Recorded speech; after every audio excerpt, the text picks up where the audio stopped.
the euro against the US dollar. In my daily euro US dollar analysis, it's hard not to notice that we are essentially sitting still. It looks like the 1.08 level will continue to be a bit of a magnet for price, and it's worth noting that if you go back 2 years, you can see that most of the action is centered around large round figures. So, for example, the fact that we are at the 1.08 level and bouncing around should not be a huge surprise.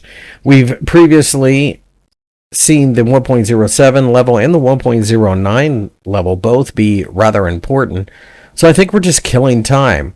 This does make a certain amount of sense considering that it's summer and this is typically a low liquidity or at least low volatility time of year. And really, there's nothing to do. Looking at the 50-day EMA and the 200-day EMA indicators, you can see they are essentially flat and lost. So with this, I think we remain very range-bound, and it would not surprise me at all to see this market end up right about where we are by the end of the week.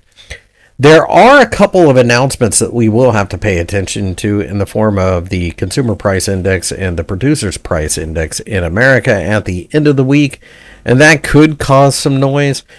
But really, I don't see this market moving more than about 100 pips on both of those announcements combined, because it seems like there's always a narrative to bring things back the other way.